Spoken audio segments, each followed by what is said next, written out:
Assalamualaikum warahmatullahi wabarakatuh. Perkenalkan, nama saya Dewi Laila Fitri, perwakilan dari kelompok 7 yang beranggotakan Nisa Salma Salsabila, Adeni Muazzizah, Muhammad Iqbal Irsyad, Muhammad Asroful Anam, dan saya sendiri. Di sini saya akan mempresentasikan tentang manajemen mutu. Yang pertama, pengertian mutu dan manajemen mutu. Mutu atau kualitas didefinisikan sebagai ciri dan karakter menyeluruh dari suatu produk atau jasa yang mempengaruhi kemampuan produk tersebut untuk memuaskan kebutuhan tertentu. Hal ini berarti bahwa kita harus dapat mengidentifikasikan ciri dan karakter produk yang berhubungan dengan mutu dan kemudian membuat suatu dasar tolak ukur dan cara pengendaliannya. Manajemen mutu adalah aspek-aspek dari fungsi manajemen keseluruhan yang menetapkan dan menjalankan kebijakan mutu suatu perusahaan atau organisasi. Yang kedua yaitu syarat penggunaan manajemen mutu. Ada beberapa bagian yang mana digunakan dalam manajemen kualitas. Dalam konteks konstruksi, beberapa akan dijelaskan. Yang pertama, inspeksi. Inspeksi merupakan alat untuk mengukur kegiatan proses konstruksi untuk memeriksa apakah standar spesifikasi sudah dicapai. Yang kedua, quality control. Quality control atau pengendalian mutu adalah teknik dan aktivitas operasi yang digunakan agar mutu tertentu yang dikehendaki dapat dicapai. Aktivitasnya mencakup monitoring, mengeliminir problem yang diketahui, mengurangi penyimpanan atau perubahan yang tidak perlu, serta usaha-usaha untuk mencapai efektivitas ekonomi. Pembahasan yang ketiga yaitu sistem manajemen mutu. Sistem manajemen mutu memiliki definisi yaitu sebagai suatu sistem untuk mengarahkan dan mengendalikan organisasi dalam hal mutu. Di samping itu juga berguna sebagai suatu sistem manajemen untuk menetapkan kebijakan dan sasaran serta untuk mencapai sasaran itu. Ada 4 elemen yang harus selalu diperhatikan dan terus-menerus melakukan perbaikan guna keefektifannya. Yang pertama yaitu menetapkan sistem manajemen mutu. Yang kedua, mendokumentasikan sistem manajemen mutu. Yang ketiga, mengimplementasikan sistem manajemen mutu. Manajemen sumber daya manusia merupakan faktor yang akan menentukan pada kinerja organisasi. Ketetapan memanfaatkan dan mengembangkan sumber daya manusia serta mengintegrasikan dalam suatu kesatuan gerak dan arah organisasi akan menjadi hal penting bagi peningkatan kapabilitas organisasi dalam mencapai tujuannya.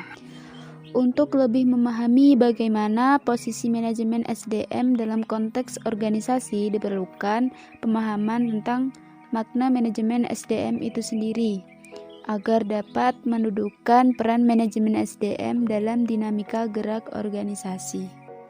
Bagian kedua yaitu pemasaran. Pemasaran adalah suatu proses sosial dan manajerial di mana individu dan kelompok mendapatkan kebutuhan dan keinginan mereka dengan menciptakan, menawarkan, dan bertukar suatu yang bernilai satu sama lain. Adapun tujuan pemasaran adalah mengenal dan memahami pelanggan sedemikian rupa sehingga produk cocok dengannya dan dapat terjual dengan sendirinya. Idealnya pemasaran menyebabkan pelanggan siap membeli sehingga yang tinggal hanyalah bagaimana membuat produknya tersedia. Sedangkan proses pemasaran terdiri dari analisa peluang pasar, meneliti dan memilih pasar sasaran, merancang strategi pemasaran, merancang program pemasaran, dan mengorganisir, melaksanakan, serta mengawasi usaha pemasaran. Adapun konsep pemasaran. Yang pertama, kebutuhan, keinginan, dan permintaan. yang kedua produk, yang ketiga nilai, biaya, dan kepuasan, yang keempat pertukaran, transaksi, dan hubungan, yang kelima pasar, yang keenam pemasaran. Bagian yang ketiga yaitu produksi. Menurut Suwardi, untuk mempertahankan mutu produk pangan sesuai dengan yang diharapkan konsumen dan mampu bersaing secara global, maka mengacu secara umum dapat ditempuh upaya-upaya berikut, khususnya yang menyangkut hubungan yaitu pengadaan bahan baku, pengendalian produksi, pengemasan, penyimpanan dan penanganan produk. Bagian yang keempat yaitu keuangan.